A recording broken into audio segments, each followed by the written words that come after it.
volume of water held by 1 million bathtubs goes over Niagara Falls' 160-foot drop every second.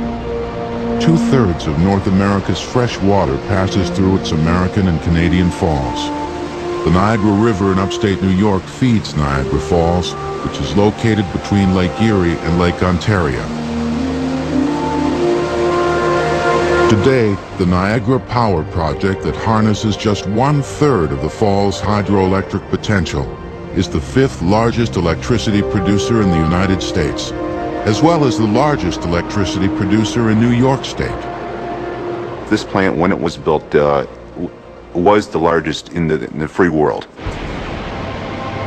Consisting of the Robert Moses Power Plant and Lewiston Pump Generating Plant, the Niagara Power Project generates enough electricity to continuously light 24 million 100-watt light bulbs. It was truly a magnificent feat to complete this facility in a little over 3 years. Houses had to be relocated, bridges had to be built, highways had to be relocated, as well as railroad tracks. The amount of excavation that went on, I believe it's something on the order of 25 million cubic yards. I mean, just the numbers are staggering. While the Niagara Power Project utilizes state-of-the-art technology, the idea of harnessing the power of Niagara Falls and the Niagara River was almost always ahead of the existing technology. Niagara Falls was formed nearly 12,000 years ago when the North American ice sheet started to recede and formed one giant freshwater lake called Lundy, which now consists of 4 of the Great Lakes. The runoff from Lake Lundy formed the basin of a lower lake, which is now known as Lake Ontario, the 5th of the Great Lakes.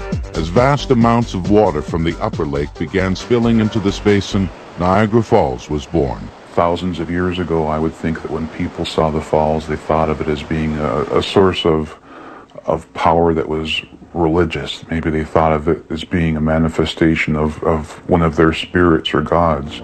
And the first missionaries who came to this area also thought that the falls was one of the works of God. It showed his handiwork, his might, that he was able to conceive of something so awesome and create it.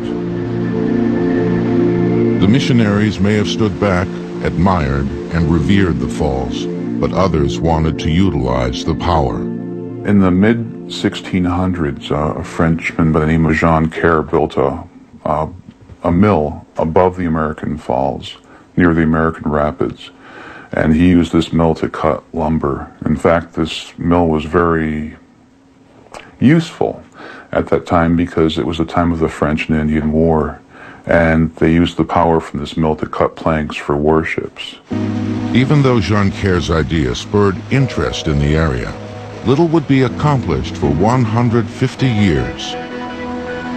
Niagara Falls was the most impressive, awesome, and sublime power source in the world. And in people's imagination, there was no other place that conveyed power to the extent of Niagara Falls. And everyone wanted to put this to use. By 1805, New York State officials were granting unlimited water diversion rights to various private power ventures. At a public auction, Judge Augustus Porter and his brother Peter purchased water rights to the American Eastern Rapids above and below the falls. It was basically the same problem they had hundreds of years earlier. There just wasn't sufficient technology to utilize all the power that could be generated by the falls. Smaller falls were more than sufficient, and they were much easier to harness. Again, the Porter family offered free land to build a canal to anyone who would be interested, and they weren't really able to attract any investors. Various engineers and entrepreneurs tried to tame Niagara, none successfully. Until 1860, when the Niagara Falls Hydraulic Power and Manufacturing Company built a canal 35 feet wide and 8 feet deep. The canal transported water from the Niagara River above the falls to the mills below the falls, but failed to attract businesses. Soon after the canal was completed, the company went bankrupt. Entrepreneur Horace Day took over and for the next 17 years worked sporadically on the canal, deepening it, widening it, and lengthening it. But he had only one customer and also went bankrupt in 1877. Hydropower was first used to produce electricity at a plant on the Fox River near Appleton, Wisconsin, on September 30th, 1882. But it wasn't until a visionary European manufacturer purchased Horace Day's canal that man would again attempt to utilize Niagara Falls' vast power. Jacob Scholkopf was a German immigrant who came to Buffalo in the mid-1850s. He was an affluent tanner who saw a good business opportunity. After he purchased the canal, he built a few mills there. He attracted the interest of other mill owners from Buffalo. Before long, there were grain mills there and pulp mills and other small manufacturing outfits, which was all well and fine, but even so, this still represented sort of an old way of harnessing power. Now, in the 1880s, an engineer who worked for the Erie Canal, Thomas Evershed, put forth a proposal that kind of was a bridge between what Scholkopf did and what would be done at the Niagara Falls Power Company. He proposed building an inlet canal off the upper river, which would in turn have individual mills located along it. But at a point above the falls, this canal would suddenly end and the water would be emptied underneath the city.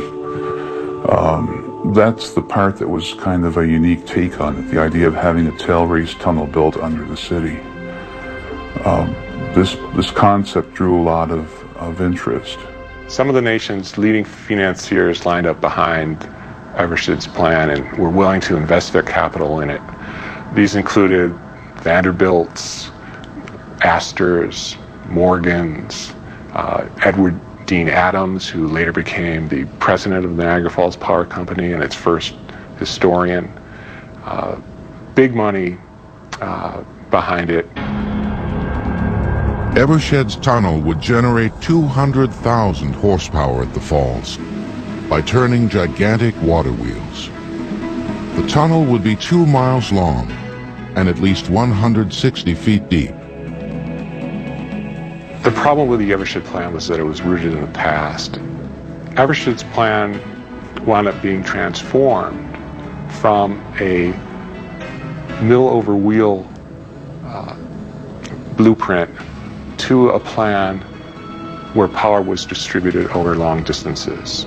Only when power could be efficiently distributed over long distances would the Niagara Falls Power Project be a legitimate and viable venture. And this process involved the entire international engineering community. And it would involve electricity. The International Niagara Commission, made up of Niagara's most influential citizens, set up a contest that attracted entries from the world's leading engineers, all trying to harness the power of the falls, and then send that power over long distances. Thomas Edison's direct current method of transmitting electricity was looked upon as a godsend for the power-hungry populace. But a mad genius from Croatia was about to threaten Edison's title as the world's premier electrical scientist. The year was 1884 when Croatian-born Nikola Tesla arrived in the United States with only 4 cents, a book of poetry, and a reference letter from a friend of Thomas Edison's. Still, Tesla was an up-and-coming scientist, known for his ability to concoct ideas solely in his mind and turn them from concepts to reality without even putting them on paper. He had worked for a European company headed by Edison and came to America to seek fame and fortune by taming the Great Falls of Niagara. The greatest names in engineering, Thomas Edison, Nikola Tesla, they all envisioned being the ones to harness the tremendous power potential of Niagara Falls. And this became a dream. Whoever could harness Niagara was going to make their fortune as well as make their legend. At this point, only Edison's direct current method had successfully transmitted electricity. But even the great inventor's plan had its shortcomings. Edison's direct current only sent power within a very limited range. Tesla, who developed alternating current, came up with a system that could send power over vast distances. And each believed that they had the correct system for sending power from Niagara Falls and harnessing it. And each wanted to be the first to do it, of course. Besides only transmitting very short distances, direct current flows through a conductor in one direction with a steady flow of charges, while alternating current constantly reverses itself. This reversal pushes the current backward and forward through the wires connecting to the power source. The conflict was so intense that Edison and his supporters went around the country conducting a smear campaign against Tesla and his alternating current method of transmitting electricity. Thomas Edison initiated what became known as the War of the Currents. Edison was so determined to stave off the onslaught of AC that he began to begin a PR campaign to basically scare people. What he did is he began to call alternating current the executioner's current, the killing current. Edison himself, too, staged experiments with alternating current. In these experiments, he electrocuted dogs, cats, even an elephant. This PR campaign didn't succeed. The ability of Tesla's alternating current to transmit electricity great distances would allow the power companies to distribute more of the energy produced by the falls. It was this trait that convinced the Niagara Falls Power Company Board of Directors to award Tesla and George Westinghouse, Tesla's financier, the contract to build the first two generators at Niagara. The Niagara Falls Power Company moved ahead with construction of its mammoth underground tunnel. That task would take from 1892 to 1895. Using dynamite, pneumatically powered drills, steam shovels, and pickaxes, more than 1,000 workers labored around the clock during the 3-year project to build a 6,700-foot-long, 21-foot-high, and 18-foot-wide tunnel dubbed the greatest hydraulic tunnel in the world. Workers displaced 300,000 tons of rocks. 20 million bricks lined the tunnel, and 2.5 million feet of oak and yellow pine were used to shore it up. Water drawn from the canal would move through the forebays, or intake reservoirs, and into the penstocks, large vertical pipes about 8 feet in diameter, before entering the turbines. Once there, the water would spin a gigantic metal wheel, and then move up a 160-foot-long shaft that went up to the generator, which was located on the main floor of the powerhouse. The canal would produce 100,000 horsepower of electricity. Company executives were relieved that only 28 workers died during the course of the construction. The hydraulic canal was completed in 1893. Workers cut out a gigantic groove in the riverbank about 180 feet deep where the wheel pits were located. The wheel pits were, in essence, the basement of the powerhouse. During the summer of 1894, huge electrically powered cranes lowered the massive 29-ton double turbines, the largest in the world, into the wheel pits. The wheel pits were built into the ground, then flooring was filled in over the turbines and wheel pits. The powerhouse was built over that flooring. That was the challenge for architect Stanford White, who was called in to build a powerhouse capable of delivering a much more modest 15,000 horsepower. The Niagara Falls Power Company powerhouse was far different than any other power plant in the country. Most power plants were makeshift structures, very unsightly. There were coal piles and ash heaps to the sides of them. They were grimy places. They were dangerous places.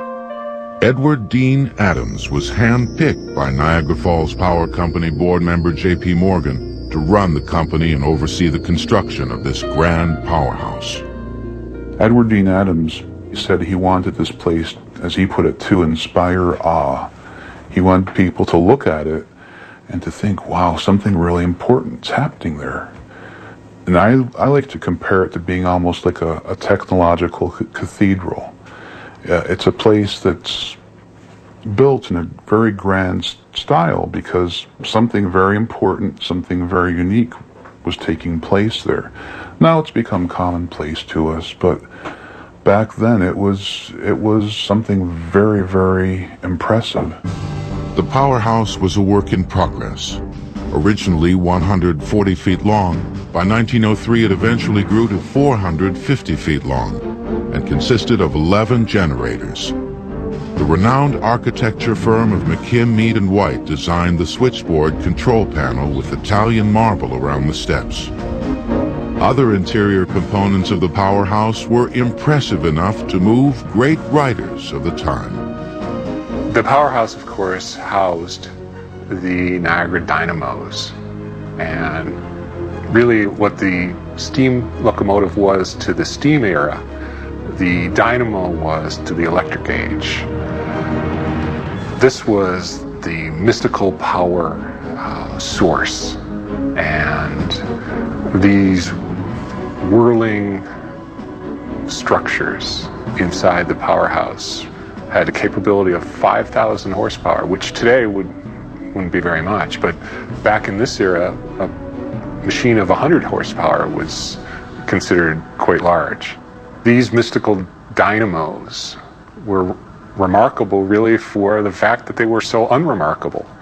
The writer H.G. Wells talked about them as slumbering black monsters and big whirling tops.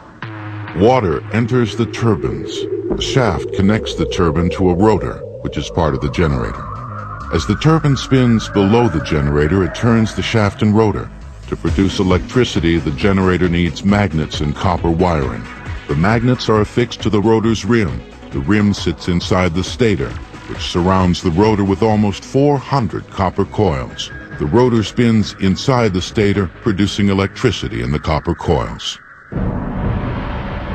Even with stunning architecture and a nod to Niagara's past, as well as a glimpse into the future, Niagara's hydroelectric power plants didn't fully capture the imagination of the public until 1901. The Pan American Exposition ran for 6 months at the Buffalo Fairgrounds, only 20 miles from Niagara Falls. The highlight of the expo was the first long-distance transmission of electricity, thanks entirely to power produced from the falls. This display of power would forever alter the future of Niagara Falls. Niagara power companies were able to attract all kinds of industries to Niagara with cheap electricity and the promise of free land and housing for their employees.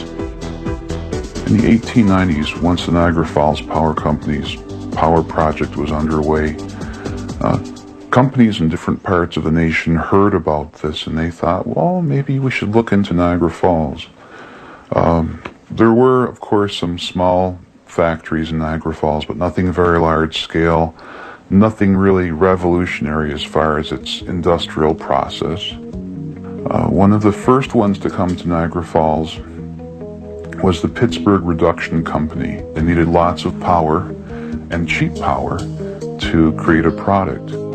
The Pittsburgh Reduction Company, later renamed Alcoa, was just one of many companies that welcomed the move to Niagara Falls. Edward Atchison's graphite company, which produced carborundum, also took advantage of Niagara's cheap power. But in Atchison's case, the move was made over the objections of his investors. When he announced to his investors that he was going to move his plant to Niagara Falls, some were so outraged and thought this was such a wild idea that they left the company and basically took their toys home with them. They just pulled out of the company. But within the next few years, Atchison showed what a wise choice it was. The carborundum company mushroomed. It became a gigantic industry. The turn of the century saw Niagara Falls become a mecca as paper mills, cereal companies like Henry Perky's Shredded Wheat Biscuit Company and Camp Gillette Safety Racer Company appeared on both sides of the border. Interest in utilizing the power of the falls had always existed on the Canadian side, but until the success of the American efforts was evident, the Canadians were content to take a wait-and-see attitude. Once they were convinced of Niagara's promise, Canadian interests soared. There were three power companies developing the potential of Niagara Falls on the Canadian side. There was the Toronto Power Company, or otherwise known as the Electrical Development Company, which was a private Canadian company. They were established to develop power in Niagara Falls and transmit it to Toronto. The other company, Canadian Niagara, was a U.S. company, and they are still here today. And the third company was Ontario Power, which was again a private American company that was developing their plant at the base of the falls. All three of these plants were under construction at the same time and all produced power, their first power around 1905, 1906. The Canadian wonder of Niagara Falls, which desired on the part of the government to preserve the beauty of the falls and preserve it as a free tourist attraction. Certainly one of the fears of the Parks Commission was having industrial plants in the park. So when you see these older plants, their architecture is really quite attractive. The developers of the companies, the power plants, wanted to make sure that they could demonstrate that yes, you could build an attractive power plant and have it at the falls without detracting from the natural beauty. Since 1892, the Edward Dean Adams Station, previously known as Powerhouse No. 1, has operated on the American side of the falls. Then, in 1900, Canadian Niagara started construction on this plant, the William Rankin Generating Station, which is still in use today. It was the first power plant built on the Canadian side of the falls, and in grandeur followed the lead of the American power plants. Architecturally, the building itself stands out as a marvel of its time. The marble was imported from Italy. The clay tiles that were used from the roof were built to rigid structure. Everything was overbuilt with the aesthetics in mind also. So there were certain criteria that were required to build this plant. You would really never know that it is a hydroelectric plant because you do see a nice calming effect of what looks like a pond in front of a building, but really that is the forebay.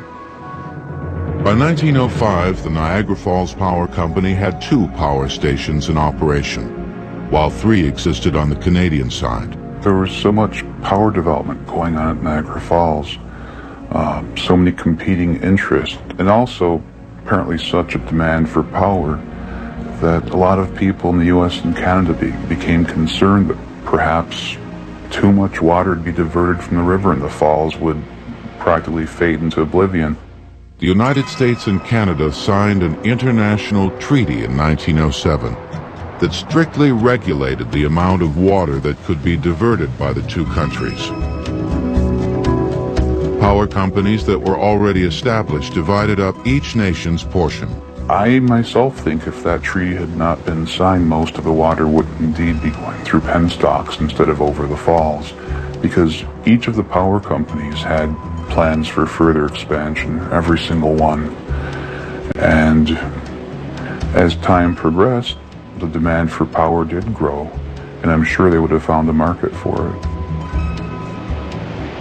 By 1918, the demand for more power did grow, but not due to more industry coming to Niagara. With the advent of World War I, international treaty regulations were eased, and the power companies were able to increase their energy output.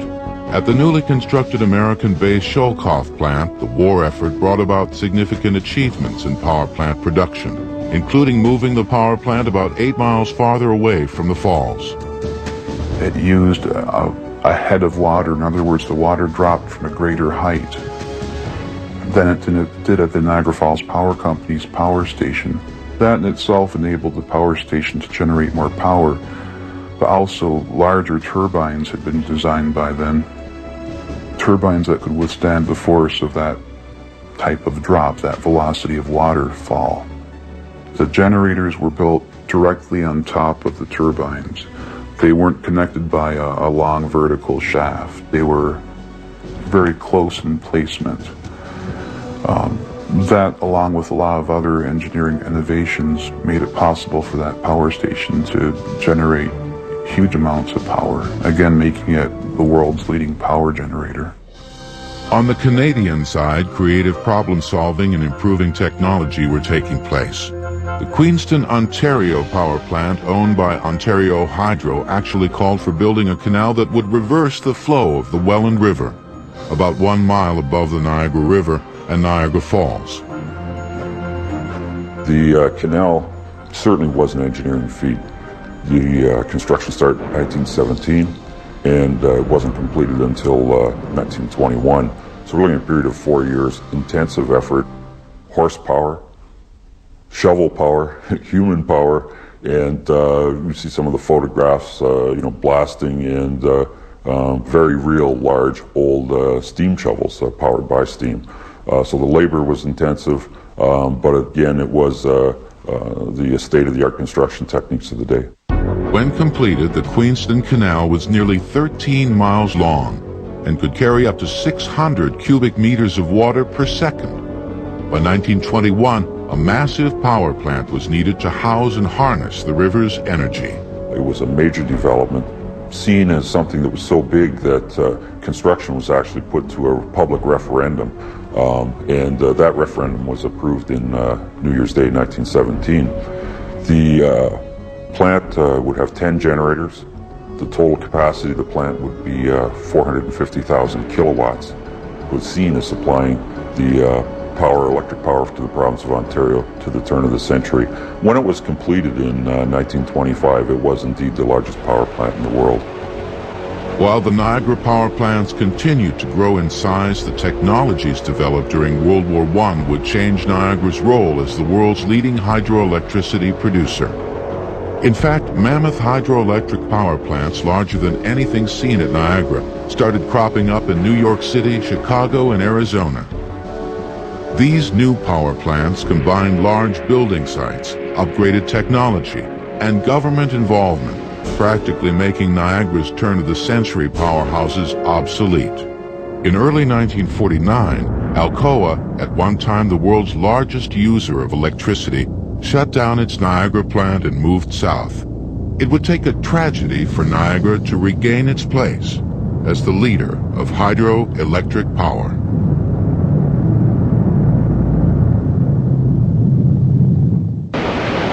In the late 1940s, the United States and Canada anticipated the expiration of the treaty that regulated the amount of water each country could use for hydroelectric power. Both countries saw this as an opportunity to expand their take of the Niagara River, thus increasing their energy output. The treaty in place since 1907 allowed Canada to draw 56,500 cubic feet of water per second from the falls, while the United States could draw 32,500 cubic feet of water a second. The new treaty signed in September 1950 declared that once the scenic protection of the falls was guaranteed, all the water in the Niagara River could be used to develop power. This meant that not less than 100,000 cubic feet of water per second must be allowed to flow over the American and Canadian falls during the summer months, while the flow would be reduced to 50,000 cubic feet between November and April. Only 4 days after the treaty was signed, Ontario Hydro had plans underway for Sir Adam Beck Station No. 2. Construction started in 1950. The diversion of water from above the falls to the power plants downstream involved the construction of two tunnels approximately 40 feet in diameter each. The construction of the tunnels was essentially a mining technique: drill and blast and pour concrete on the spot. There was considerable disruption throughout the city of Niagara Falls over a period of 4 years, where material would be brought to the surface through various service shafts throughout the city. The Beck Station No. 2 was built only a few yards upstream from Beck Station No. 1. When completed, it produced 700,000 horsepower, and it cost $157 million. On the American side, the New York State Power Authority wanted to follow Canada's lead and build a state-of-the-art plant. But after 6 years of political wrangling, the Power Authority's plans were still on the drawing board. That is, until a power plant collapsed on the American side of the Niagara Gorge on June 7th, 1956. The 1924 Sholkoff plant was the largest electricity provider for the eastern seaboard. 40 years after the accident, there is still no single explanation for the Sholkoff disaster, but a major factor appears to be connected to an earthquake 10 years earlier. Back in the early 40s, I remember being in the lower part of the last unit they built, making measurements, and there was a big indication that there was a lot of deformation down in there. There were also several leaks along the back wall of the powerhouse, but it was several years before these problems grew larger and needed to be addressed. So that sometime in the early 1956, it was decided that we were going to try and stop those leaks, and we were going to drill a number of holes in the high bank and pump grout down these holes to try and seal up this leakage. A team of engineers drilled holes 300 feet deep in order to reach the forebay's concrete walls, which had developed fissures. There were 3 people at the power plant when the accident occurred. Machinist Norman Draper was the only fatality. Since the early 1950s, a consortium of 5 power companies had been negotiating to build a new power station near Niagara University to replace the outdated Sholkoff plant. The Sholkoff disaster was the impetus for the U.S. government to get involved. On August 21, 1957, President Dwight Eisenhower signed the Niagara Redevelopment Act, which allowed the New York Power Authority to fully exploit the United States share of the Niagara River's hydroelectric power potential.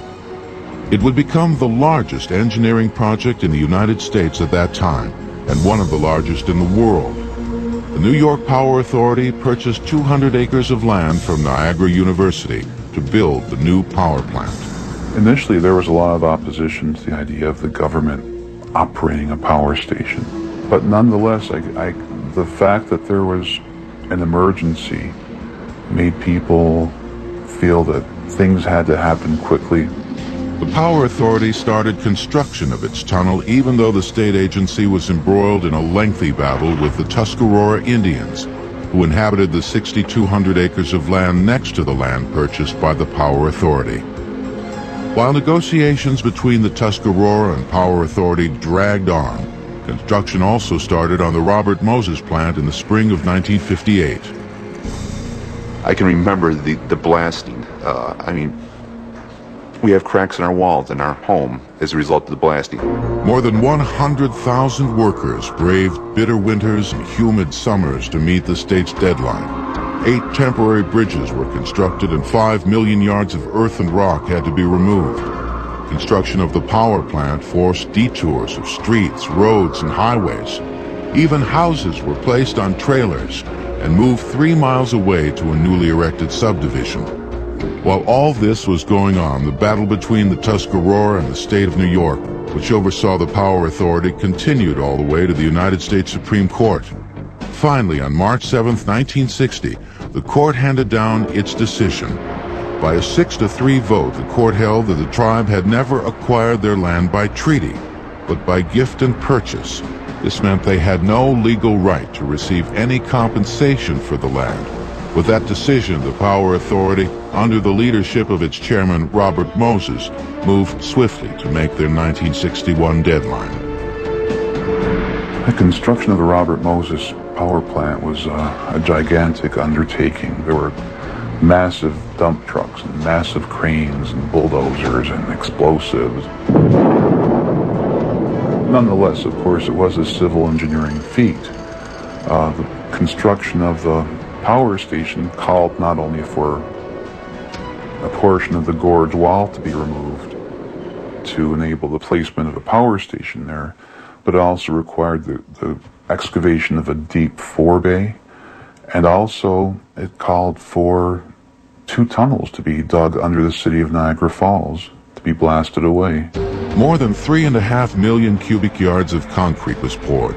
Almost 10 million cubic yards of earth was excavated, and 24.5 million cubic yards of rock was displaced during the 3-year construction period. Construction on that site went on night and day. It never really stopped. They used gigantic spotlights and just kept blasting rock and pouring concrete and placing steel, and it's a big venture. On January 28, 1961, the Robert Moses Generating Plant and the Lewiston Pump Generation Plant opened. The power project cost a staggering $757 million and was the largest hydropower facility in the Western world. The Moses plant is mammoth, almost 2,000 feet long, 38 stories high, and 580 feet wide. Its 13 turbines are equally impressive. Each turbine is made up of stainless steel shafts, each 50 inches in diameter and 32 feet long, divided into 2 16-foot sections. The sections are joined with 18 6.5-inch bolts that are stretched across the width of the shaft. With the new power plants came new technology. The Moses and Lewiston plants employed a new technique to transport water from the river to the 1,900-acre reservoir. The tunnel that delivers the water, or I should say the tunnels, we refer to them as the conduits that bring the water from the upper Niagara River, they were completed in a method called cut and cover. 2 trenches were initially dug in the ground, and then they were taken and lined with concrete. And the thickness is, I know the walls are like 2.5 feet thick, the floor is 4 foot thick, and the arch itself is about 5 foot thick. And this was all done in 40-foot sections, and we just moved right down the entire length to complete the construction of these 2 conduits. And then it was backfilled right over with overburden, topsoil, and you wouldn't even know that they're there right now. Maintaining the conduits has also pushed the technological envelope. If you think about inspecting a 4-mile tunnel underwater, how do you do it? It's more than you could do with a manned diver. So we've actually done it twice. We've gone in at each end and we put a manned submersible in. And this is a tethered submarine that an individual will be in, and he goes in from each end about 2 miles, and we do a visual inspection plus a camera inspection of the walls, the ceiling, and the floor to look for any problems. We went out and had a specially designed cable built. It's quite interesting. It's a cable which has the mechanical strength necessary to pull the submarine back if it had to. It has electrical feed, obviously, for the electrical equipment on board, and it has fiber optics in the center to bring the video back. But that's only half the battle in turning water from the Niagara River into electricity for the eastern seaboard. If the canal walls are safe, water that's diverted from the Niagara River will flow into penstocks. We have 24-foot diameter penstocks, which brings the water down from the forebay down to the generator itself. The generator sits down here in the main powerhouse where the turbine will spin inside a scroll case. The water that's being delivered from the 24-foot diameter penstock passes through the scroll case, forcing the water into a turbine. The turbine acts as a water wheel does, turning the shaft of the generator. From there, the power flows up through underground conduits up into the switchyard. And from the switchyard, it flows out on 21 different transmission lines to various parts of the state. The advent of the state-of-the-art Niagara Power Project was the death blow for the turn-of-the-century plants. Niagara Falls Power Company powerhouses number 1 and number 2 were permanently shut down on September 30th, 1961, amid little fanfare. The Niagara power plants had moved easily into the second half of the 20th century, running smoothly, efficiently, all but invisible to the public. But all that changed on November 9th, 1965. One moment, New York was glittering Gotham, the Great White Way ablaze. The next moment, only flickering candles, automobile headlights, and bobbing flashlights were probing a Stygian darkness.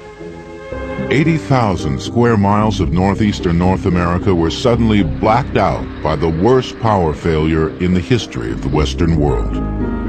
A small fail-safe device in the Sir Adam Beck generating plant number 2 tripped and sent a power surge of current in the wrong direction. In just 12 minutes, 30 million people in 8 states and the province of Ontario were without electricity. New York City would remain without electricity through the night. Finally, at dawn, service was restored and life went back to normal. The Niagara Power Project remains the largest electricity producer in New York State, meeting 10% of the state's overall power needs. But as its federally regulated license comes up for renewal in 2006, the Niagara Power Project must continue to reinvent itself and its ability to produce electricity. We're always looking at ways of improving our maintenance. We're looking at what technology can bring as far as improvements to what we have here. Many of the equipment we have, many of it's still original equipment. Much of it's been updated, but some of it is just the basic technologies of the conversion of hydropower into electricity hasn't changed much. So we're looking at all that and trying to keep pace with it and move forward. Renovation at the Moses plant won't be completed until 2006. It will upgrade the existing 13 turbine generators and will enable the plant to use 6 million extra gallons of water a minute, producing up to 14% more electricity during periods of high consumer demand. On the Canadian side, Ontario Hydro Company, the operators of the Sir Adam Beck plants, are also looking to expand. The use of the Niagara River is governed by an international treaty between Canada and the United States. On the Canadian side, we are not yet using our full potential available through the treaty.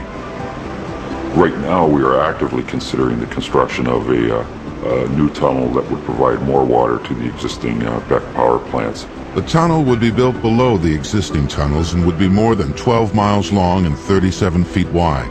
The project is estimated to cost between $300 and $500 million. It would increase the power output of the Beck generating stations by 12%. For more than 100 years, Niagara Falls has served as inspiration for scientists and lovers of nature alike. Niagara Falls had always bespoken raw power, and for centuries, people had envisioned Niagara being put to use. And it was the Niagara Falls Power Company that truly did utilize the vast torrents of Niagara Falls. They managed to construct something that basically changed the world. It set the pace for our modern day life. The American and Canadian Niagara power plants were the inspiration for today's massive electrical and hydroelectrical power ventures. For centuries, Niagara Falls has been a vision for dreamers mesmerized by the natural spectacle. Today, Niagara Falls power plants continue to delicately balance the fine line between exploitation of the falls and our desire to use the energy that abides there.